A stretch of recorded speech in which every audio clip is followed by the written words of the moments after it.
Well, hello everyone and welcome. We are doing our fourth webinar in this strategic planning series. Today we're going to focus on implementing the strategic plan.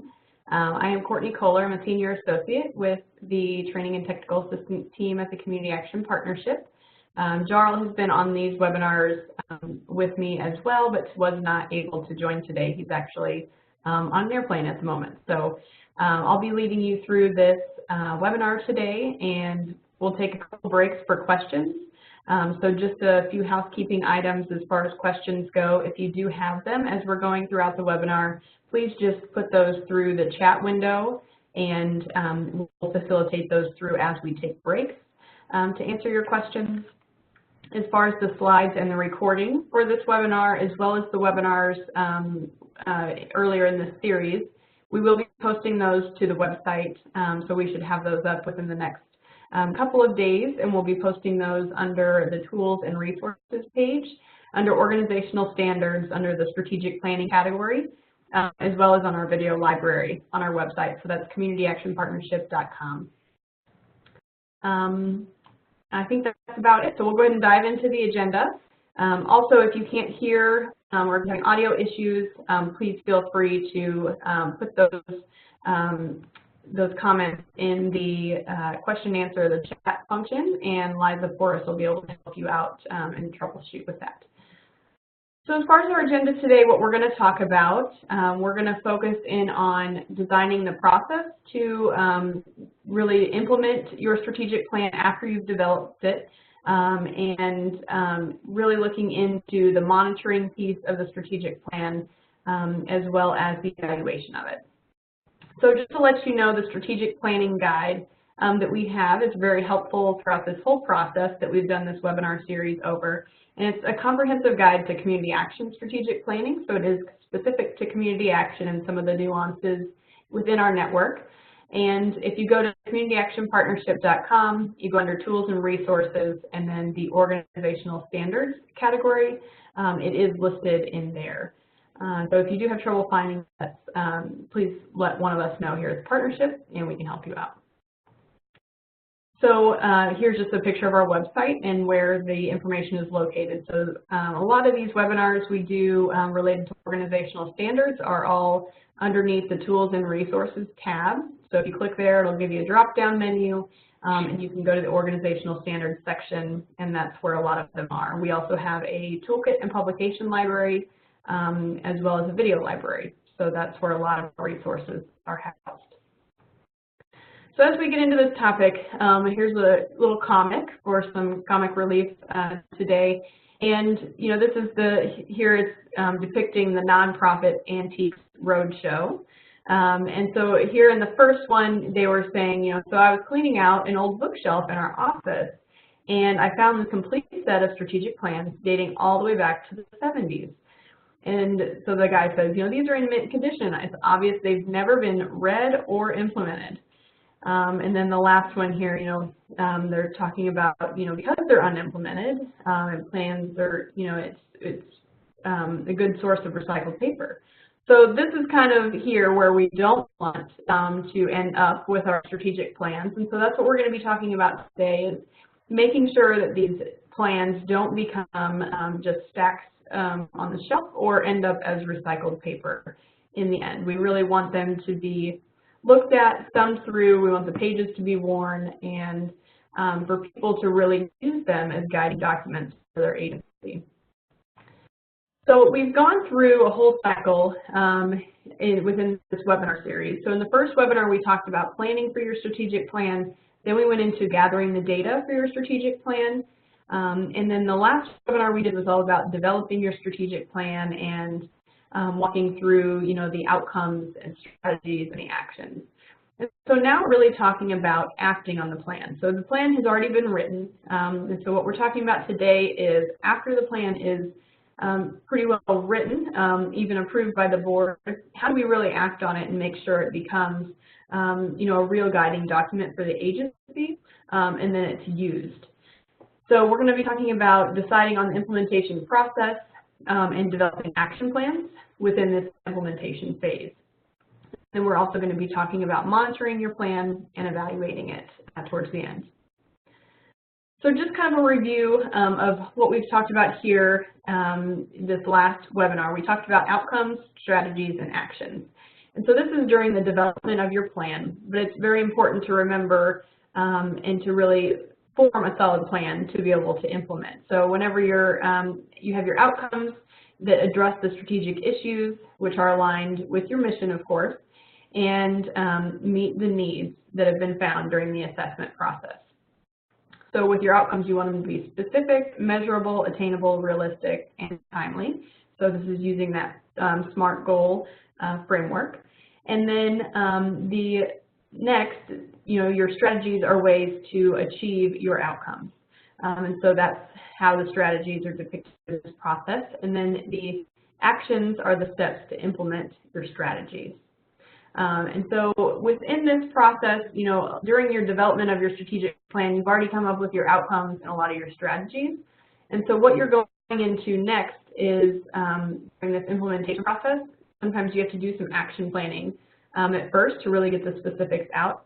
And then you want to talk about what are the options and responsibilities for our implementation process. So within the process, there's a lot of different ways to do it, and there's really no right or wrong way, but as long as you have a process set up ahead of time, this will help to ensure implementation. And so you could have a single committee that's really in the agency that's really tasked with moving this strategic plan forward, making sure that those who are involved in specific pieces of the plan are carrying out those. You could also hand off the kind of responsibility to the leadership team, so they would serve as that committee that guides the strategic planning process forward. Of course, leadership needs to be involved regardless, so even if there's a single committee, there would be, of course, some sort of leadership involved in that as well. You can also do task groups that are organized by strategic plan goals. And again, there's no right or wrong answer, but I've seen this work fairly well. Whenever you have it organized around, maybe the strategic priorities, commitments, or goals in your agency, and then having those people who are kind of the champion of those commitments, guiding the process forward for each piece. And then that way, too, it's not as big for one committee or one person to try to move the whole plan forward, but it kind of breaks it up based on where people's specialties are. So they have certain expertise, maybe in the area of the whole family approach or the, family and children goal that you've set, whatever it might be. And so that person is maybe, the director of the Head Start program or really involved in the family programs, they're the ones that lead that forward. And so it kind of hones in on where people's specialties are. And then also you can work to integrate the strategic plan process into program or department work plans. And so this is really another good way to do it, because then you're already using kind of what you're already doing and what you already have as part of your strategic plan to help guide it forward. And then what your kind of work plans in the different departments and programs are doing is just all kind of wrapping back up into the overall outcomes for your agencies. So then as far as the responsibilities during this process, first you want to develop the action plans. So once you get to this process, a lot of times you should have your outcomes and strategies at minimum already drafted in your plan. And then usually the different departments or programs will go ahead and draft the actual action plans themselves, because the people, as we've noted in previous webinars, the staff that are doing the work related to those different strategies should be the ones developing those action plans, because they know how it actually kind of plays out in real life. So they know, what kind of nuances, barriers, gaps there are that might need to be accounted for as you're doing these specific action plans for the different programs and services. Next, you want to make sure you develop a strategic planning scorecard as part of the implementation process. This is going to be key in really helping to move this process forward and keep it going, is to be able to have that scorecard to bring in the accountability. You also want to review budget and resource needs, so making sure that you're doing that up front, and that's also part of the planning process we talked about, but revisiting it right before the implementation process. is good because you don't want to get down the line and realize you don't have enough money or resources to implement what you've planned for. So then also you want to make sure you're having regular meetings to review progress. Here we suggest at least quarterly, and I suggest that you set those up ahead of time. So getting those on people's calendars, selecting the dates, putting all those meetings out, a year in advance, or selecting, the third Tuesday of the start of every quarter, just so that that's reserved and set aside. Because if you wait to set up those meetings, a lot of times, you have other activities and things that come up, and then it could be months down the road and you realize you haven't met to review the strategic plan. And so setting those up way ahead of time can always be good. Also reporting to leadership team and board, so making sure that you're kind of integrating that in the culture of what you do during leadership team meetings, during board meetings, and it's also part of the organizational standards to make sure that there's report outs to the board on the plans of the agency. And then also identifying and addressing any implementation challenges. So making sure that as those come up, that those are being addressed on the front end, rather than kind of hoping and waiting for those things to play out. Because if you kind of address those challenges and obstacles that you might face, it's a lot easier to do that on the front end while you're being proactive instead of reactive. So as you are working to ensure this accountability process, one way you can do that is through reporting. So reporting is one of those mechanisms that helps to increase the accountability, because then there's kind of those expectations that the reports are coming. And like I mentioned on the previous slide, really trying to integrate that into the culture of, of the leadership team, of the board, as well as just the overall agency. One other thing to keep in mind about that is if people are regularly seeing these reports, they're often reminded of the strategic plan. And so really focusing in on the communication of the strategic plan throughout your entire agency, not just leadership team and board, but with all staff, so people know what it looks like, what the core outcomes are, really sharing it throughout the agency, having it posted. And that's not to say you're going to have the entire big document all over the place, but having some sort of brief overview document where people know what it looks like and know what's included. And just like we say with the community needs assessment process, everyone in your agency should know, what are those top 5 needs that we're really working to address through our programs and services. In the same way, everyone in the agency should know what are those top strategic commitments or goals that we're really working towards throughout the strategic plan. So with this ensuring accountability here on the slide, you see that first, one way you can do it is having staff report to leadership. So that's making sure that all the staff are aware of what's going on, what needs to be reported on, the strategies and the outcomes, and reporting that information up to leadership. From there, leadership reports that to the board. So then that kind of brings in that accountability from the staff to the leadership to the board level. And then the board can help provide that strategic guidance on, based on what the reports are saying. So helping to reduce barriers in certain ways or overcome obstacles, or even if a course of action needs to be shifted a bit, the board can help see, by seeing those reports over time, then they can help see what might be able to be done about it strategically. So another thing I mentioned was the importance of developing the action plans and making sure that each strategy has its action plan. But with this, we want to make sure that we're articulating that not every strategy, if it's not new, needs a brand new action plan. So you would want to develop new action plans for only the new pieces of your strategic plan, or something that's different or enhanced in a way that needs a plan that's laid out. So there might also already be action plans within your agency. So this might be your CSBG work plan or community action plan. Head Start programs already have plans. So use what you already have as you're developing these action plans, rather than just drafting something that's entirely new. If something's in there about applying for a new grant, obviously that would be something that you would need to develop an action plan around. And so you want to make sure, like I've said before, that action plans are developed by the staff responsible for implementing that plan. because they have that expertise and knowledge of how it'll actually play out.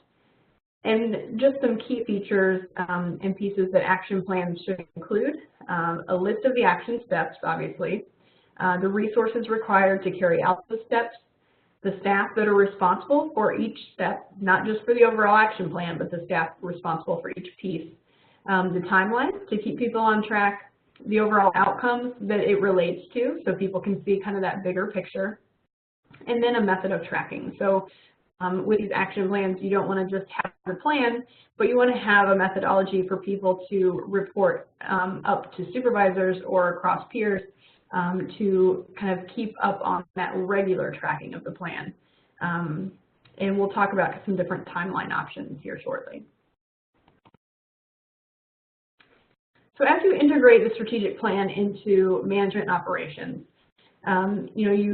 there's a few different ways to do this, but this is one of the most important pieces, is really integrating the strategic plan into the culture of the agency and into the management and operations. Because if it's not, that's when a lot of times it's not going to be implemented fully because the value is not ingrained in the culture.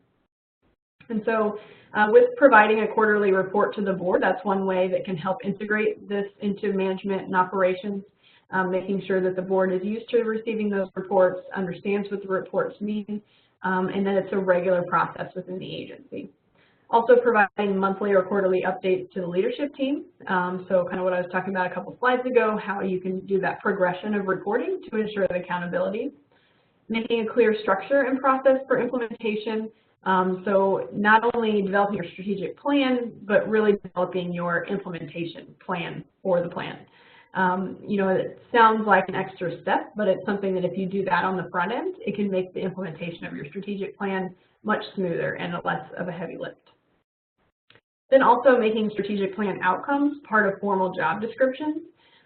So if you're taking those key commitments or goals or outcomes that you're developing throughout your strategic planning process, and you're putting those into the job descriptions as well as some of the strategies and referencing some of those action plans. That can be very helpful because then people see how they're connected to the overall direction and mission of the agency. And so this would mean that these job descriptions would need to be updated on a regular basis whenever you do the strategic planning process. And since this is also a part of the organizational standards, that job descriptions are kept up to date, these two things can work hand in hand to help you also meet the organizational standards timeframes if you're doing these kind of in tandem. Also shifting staff responsibilities if necessary. So once you're doing strategic planning, you might realize that maybe there's one person that's really good at getting things done, and or there's someone else that really has a good big picture view of things, or even the dashboard piece of it. Maybe there's somebody really gifted in doing that sort of thing. So you might have to think through who's good at what and where do strengths lie, and how can those strengths be utilized to help implement the strategic plan and making those part of people's job descriptions and staff responsibilities. And lastly, providing updates on the strategic plan progress at all staff meetings. So making that a part of any kind of agency-wide staff meeting that's being held is, doing the update on the strategic plan. Some agencies are so big that you don't have very many opportunities for all staff to be together, but making sure that even program managers and supervisors are talking with their staff about it on a regular basis. So again, it's really ingrained in the culture. Okay, so now we're at monitoring the plan, which is the next piece. And so we'll take just a short little look at any questions that have come in. So if you do have questions, type them in the chat box or question and answer.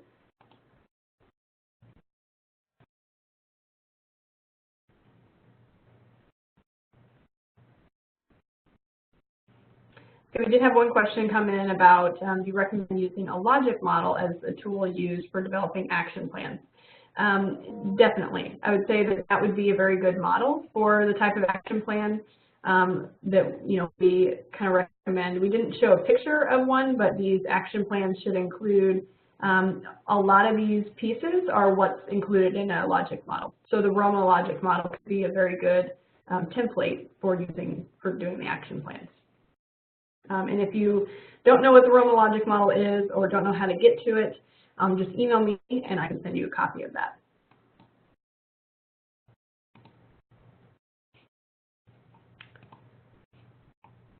All right, well, I think that is all we have for now as far as questions.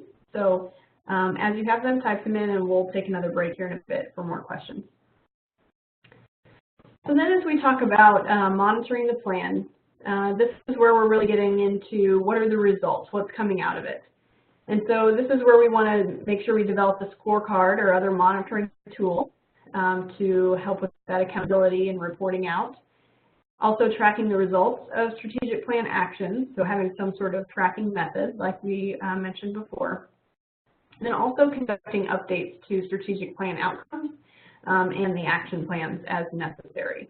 So it's one important piece of this is to make sure that the strategic plan is not this concrete document once it's been written.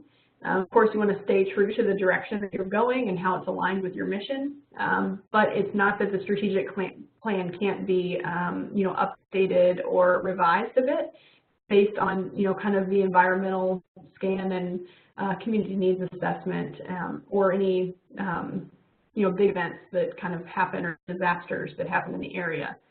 Things like that will make for necessary adjustments sometimes. So it should be looked at as somewhat of a flexible document, even though it is a guiding plan. So with monitoring the strategic plan, here are some different kind of tips around that. Convening 6-month or annual review of the strategic plan outcomes, strategies, and action plans, so making sure you're kind of taking a bird's eye look at all of the pieces of the plan on a regular basis. So you don't have to do it, this isn't one of the pieces that you do monthly, but you want to do it, every so often, 6 months, annual review, that sort of thing. But making sure you're planning for those up front, like I was saying before. Also continuing monthly or quarterly reporting on plan outcomes through a strategic plan scorecard. This might be also through the implementation committee or a similar structure and process. And then providing time for board discussion and feedback is also important. So not just, allowing for kind of the report out or a handout for the board, but allowing for the board to talk about the strategic plan during the board meetings or revisit, things next board meeting and kind of keeping it as a regular agenda space for board meetings. So here's one example of how it can be monitored. We've thrown out a lot of monthly, quarterly, what you look at when. This is one example through, the source here is Achieve It Leadership Strategies, where monthly they recommend, asking the question, did we do what we said we were going to do? And so this is where you would review the status of your strategies in your strategic plan. Then quarterly, you would ask the question, are we making the progress we intended? And reviewing performance against your objectives. And then annually is where you might look at, and ask, are we going in the right direction? And then this is where you would work to update your strategic plan based on anything that might have changed, or, if you feel like there's a different direction that you might need to go in, or some sort of shift within the agency. So this is kind of how you can keep on track and not feel like you have to look at the entire plan every time, but it kind of stair steps it and works up to the overall revision of a strategic plan or just minor updates.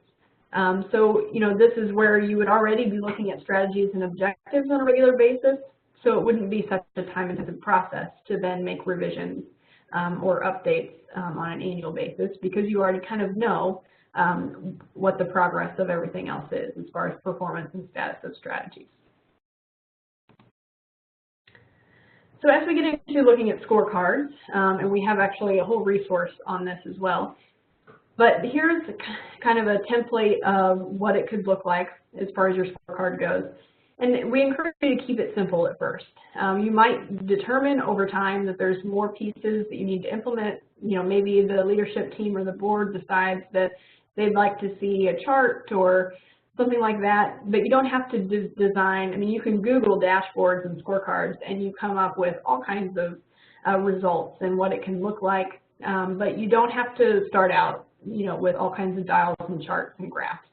What you can do is just simply do kind of the logic model format and use the, you know, the action planning template that you're already using, and just, you know, write out, you know, what is your strategy that you're working toward, you know, what is the measurement, so what's your kind of measurement of success, there where it says measure, you know, what is your target, so what are you working to achieve, then your frequency, you know, how often is this done, how often do you follow up on it, you know, the source of the information, where it's coming from. So if you're a Roma trainer, this looks very familiar to the logic model. And then year to date, so where are you at right now? And then one thing that I think is helpful too, especially for board and leadership and really the entire agency, to just get a snapshot of where you're at on different strategies, is to include just a column that kind of color codes it with, you know, red, yellow, and green. So red being, you know, you haven't taken action on it yet, or you might be a little bit behind on it. You know, green being like you're moving forward, you know, maybe you've achieved it, and then yellow being like you're in progress. So you kind of have to determine, though, what the definition of each color is prior to, and make sure there's a key so that people can understand what those mean and don't determine their own definitions for the colors. But it can be just a very good snapshot of, like, you know, maybe if there's not a ton of time at a you know, team meeting, you know, then you can focus in on, you know, the reds and look at, okay, what do we need to do to make sure these strategies are moving forward and are, you know, being carried out throughout the agency. And then also, where do we need to celebrate? So where do we have a bunch of greens that we see that, you know, hey, we have achieved a lot, or we're above, you know, we're above our percentage of where we expected to be on all of these strategies. And so I think that's where you can determine, you know, where there's cause for celebration because you've achieved the different strategies you've set out for. So here on the screen, it's kind of might be a little bit small, but we'll be sharing this again out to everyone. But these are the top 10 tenets to create a balanced scorecard. So the first one here, you know, gain top leadership support. It helps if there's kind of a burning platform for change. So buy-in and support is always very important. Make sure you're measuring the right things. So you want to measure things that customers, stakeholders, and employees find value in, but you don't want to just measure everything. So make sure whenever you're determining your metrics, you know, it's things that are really valuable and what people care to see. You also can't please everyone. So there's going to be some disagreement, but where you find consensus around that value. Also creating a governance process that engages key stakeholders, you know, making sure that the process for your scorecard and the reporting up to the board and then how that's governed out as far as the direction really engages those that are important to the process. Then designing the system to follow the actual work of the organization. So that's really important to making sure it's integrated in the culture. Starting development of measures at both the top and the bottom of the organization, so cascade them in both directions. So making sure that you know, that staff who are, you know, carrying out these things can, you know, have input on what are we measuring, what are these metrics that we're trying to achieve. Also creating a communications campaign that explains how a scorecard both reflects and drives a focus on mission. So helping everyone to see, like, how the strategic plan and the scorecard helps to tell the story of your agency and how it really connects up to the mission of the organization. Then aligning systems, so tying them to the organization's planning, measurement, and budget cycles. Making sure that, you know, this goes back to the planning phase again too, is that you want to make sure that you are, you know, planning accordingly for the timing of your strategic plan as well as the timing of the reporting on the scorecard. So that it makes sense as far as where you're at with maybe budget numbers and that sort of thing. So also ensuring the credibility of process and honesty in reporting. So again, this is just really holding up the integrity of the strategic plan. Creating the transparency of information, this one I think is really important. You want it to be as real-time as possible, so you don't want to be the reports that you're, carrying up to the board or to staff to be, outdated. And this kind of helps with that credibility piece that we talked about on number 8, and the integrity of the strategic plan. So just kind of keeping it up to its value and honoring that. And then also aligning incentives. So link rewards to performance through effective evaluation and performance appraisals. So this is where, of course, you celebrate as an agency where you've achieved things and strategies, but you also tie it to the job descriptions. And whenever you tie it to job descriptions, you don't just put it in there that they have to do it, but you evaluate that on the other end through performance evaluations. And so really making sure that these things are, again, pieces that really help to ingrain it in the culture of your organization, increase that accountability, and help to make people understand the value of the strategic plan and their role in it. So we actually have a whole toolkit on balanced scorecards. So it's called Improving Performance Scoring Success. This is some screenshots of what is in it, some examples, and kind of guides you through that process. So this is under our toolkit and publication library, I believe. If you can't find it, just email us and we'll make sure that you get it.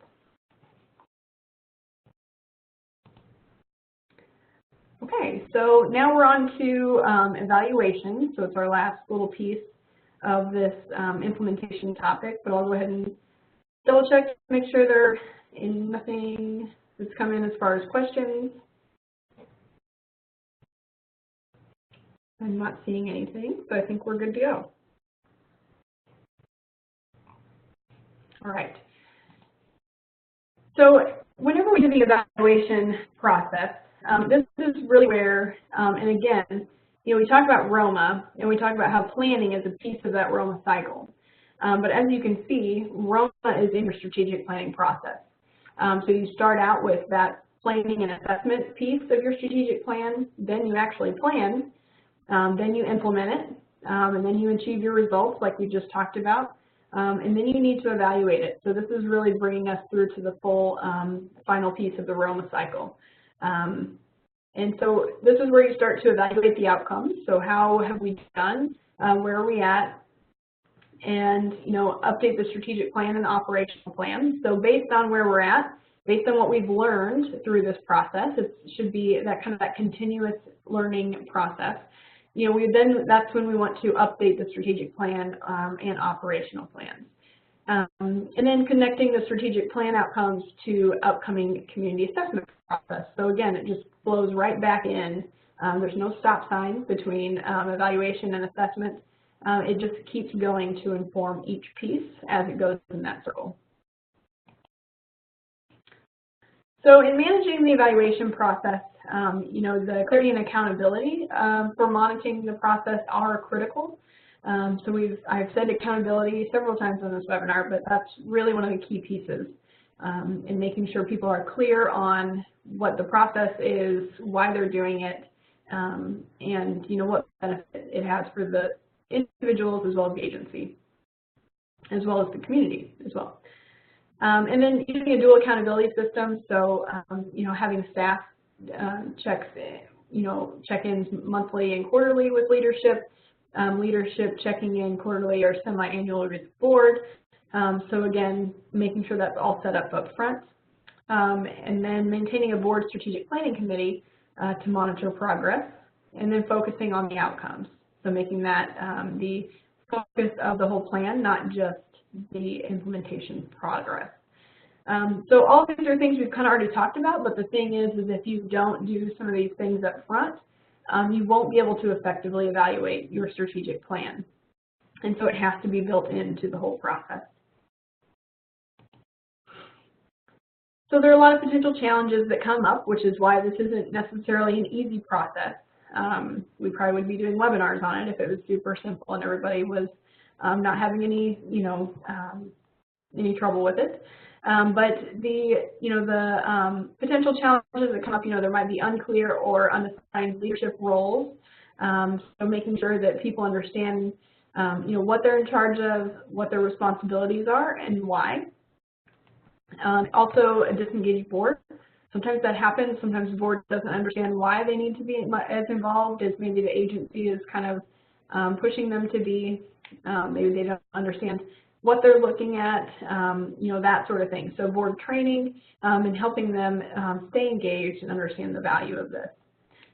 Also, inconsistent follow-through. So inconsistent follow-through can affect a lot of these different challenges that are on the screen because, that might be what disengaged the board, or that might be what, decreases staff buy-in. So making sure that the follow-through on the strategic plan, the reporting, and the whole process is really consistent. Decision avoidance, so knowing that there might be something you need to decide on or change course on, but not doing it, that can be a potential challenge and can kind of take things off course. Also, a lack of willingness to change, so knowing maybe there's a new direction you need to head in based on a new community need, but that can be hard because it's a heavy lift sometimes. Overcoming that challenge is just helping for people to see where the evidence is that it's a need and the purpose of the agency in addressing those needs. Budget decisions get delayed,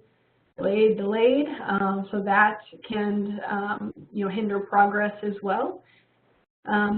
Also, unclear expectations of staff and board members. So again, just making sure people understand what the expectations are, what the roles are, and responsibilities.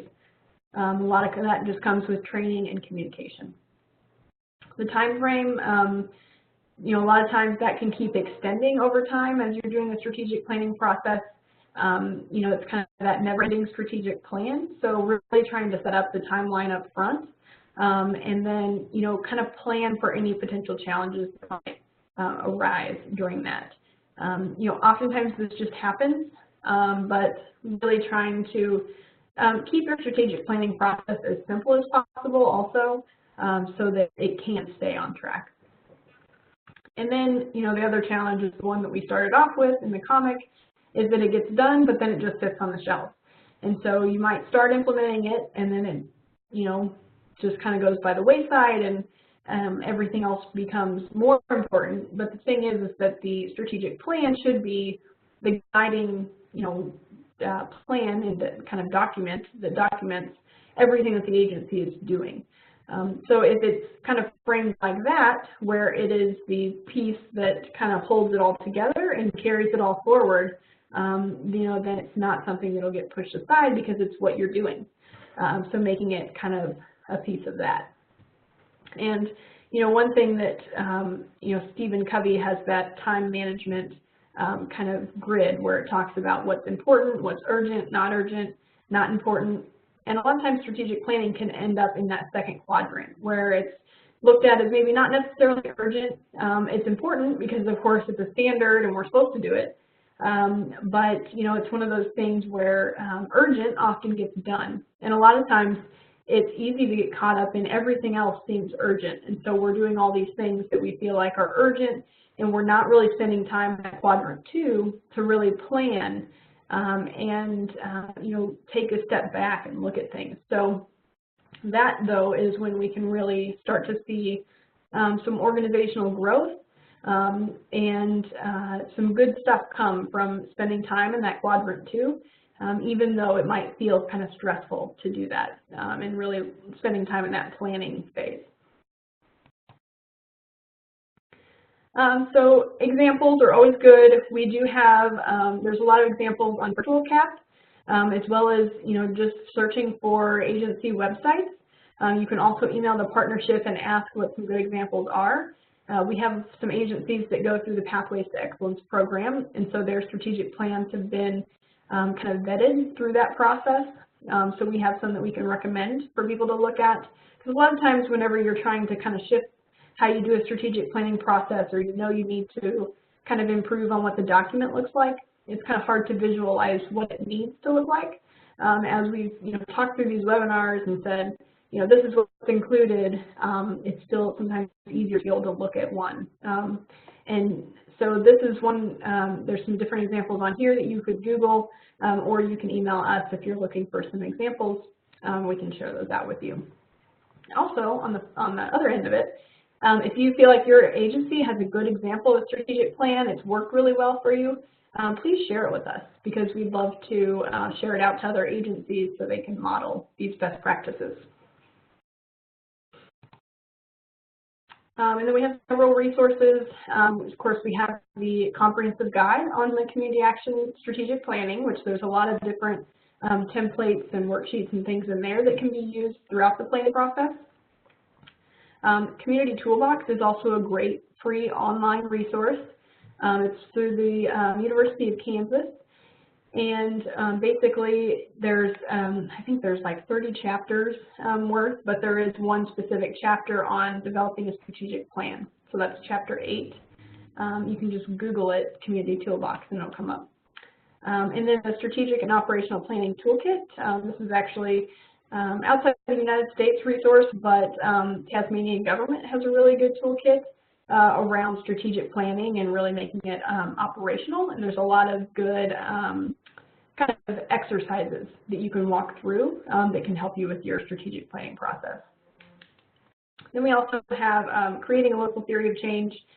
This can, as a component to your strategic plan, can really help guide you through your strategic planning process. And so I encourage you to check this out and look at what the benefits might be of creating a local theory of change. All right, and then of course, a lot of resources that we have that are related to strategic planning are located in our CSBG T&TA Resource Center. We have hundreds and hundreds of resources that are in this resource bank, and you don't have to sign up for an account. You can search for it without an account, but there's all kinds of components to the Resource Center. So if you haven't been on there, check it out. We're always, kind of updating it with new things.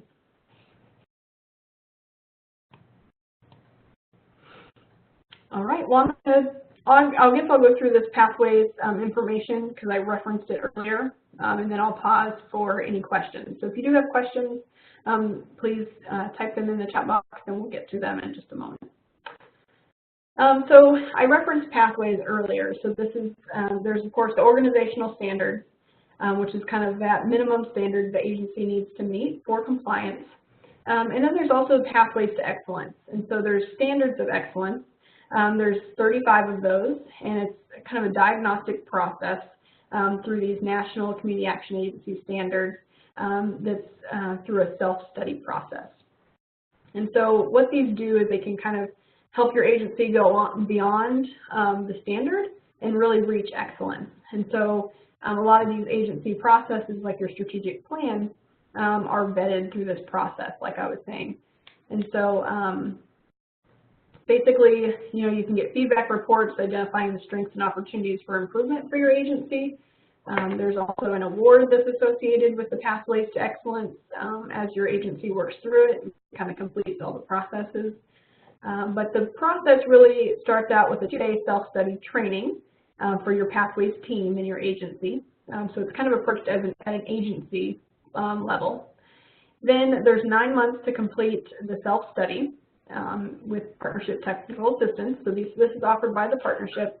And of course, they guide you all along the way. Jarl Crocker, our Director of Training and Technical Assistance, is in charge of it.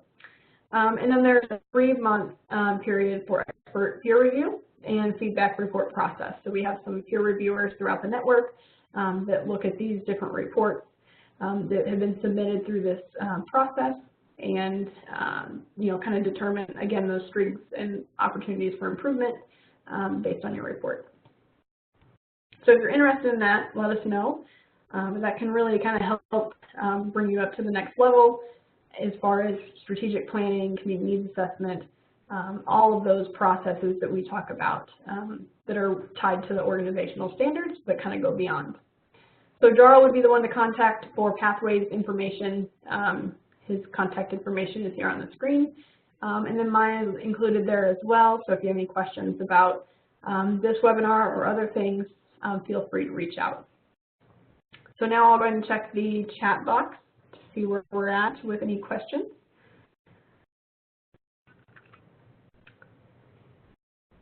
All right, so we have one about the strategic plan should cover programs they operate and have related goals, and also cover the organization itself. So that includes HR, IT, program staff, funding levels, etc.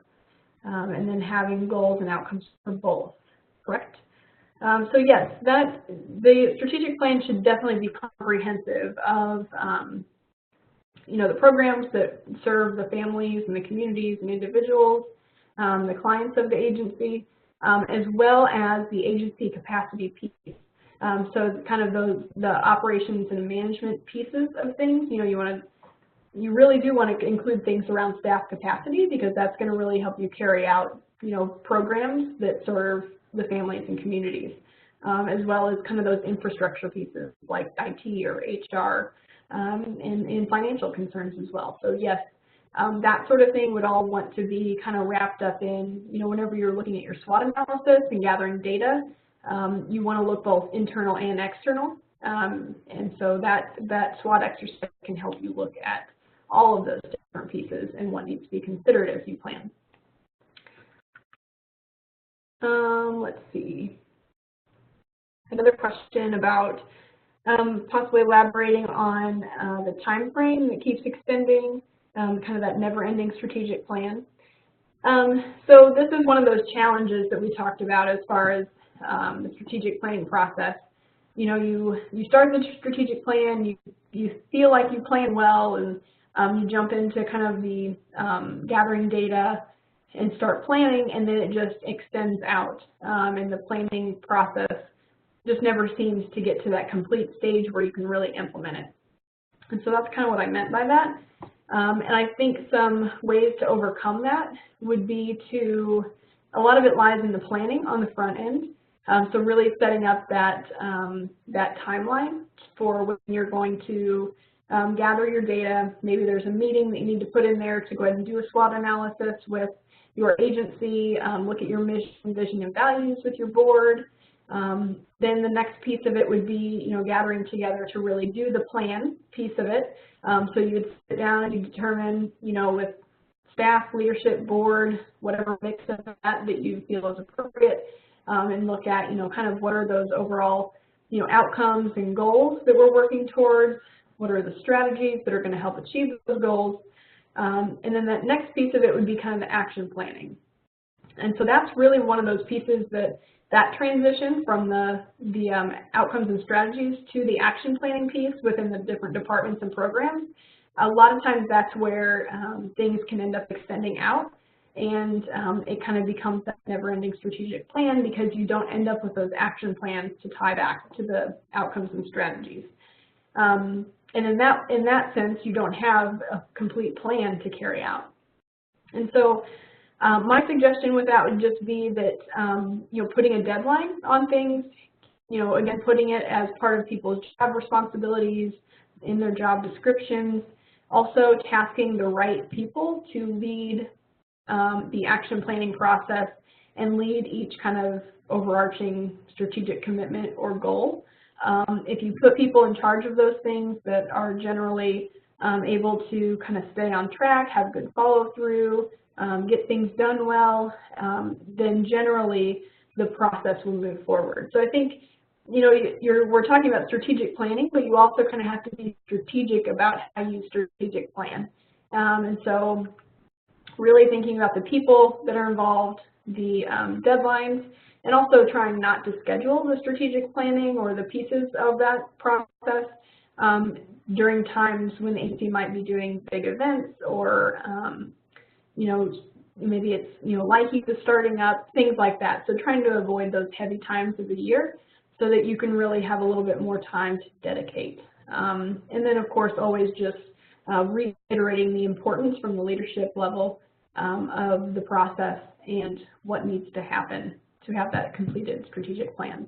And then, of course, using that kind of accountability framework where you're making sure that you're talking about it to the board, you have that deadline with the board that you have to get the completed plan to them by a certain time. So it's kind of just setting yourself up with accountability on all ends to help the process move along. So hopefully that was helpful on that piece.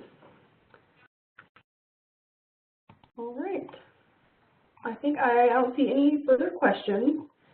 So if you do have any further questions, of course, contact information is on the screen. Feel free to reach out to either myself or Jarl or anyone on our team, and we can get your question answered for you. But thank you for your time today. Really appreciate you joining us for the webinar. I did see one more come in just now. How many members are generally on the leadership team? That often varies from agency to agency. Some people structure their leadership teams based on, who is kind of the director of different departments or programs. Other people, it's more of, the executive director, fiscal director, HR, an overall program director. So as long as it kind of encompasses all the kind of facets of your organization, then I would say that's where you have a pretty well-rounded leadership team. So I think that's about it. I don't see any other questions. Thank you all for joining us today. We'll have this recording and the slides up in the next few days for you to review the entire series and share with your colleagues. So thank you all. Have a good day.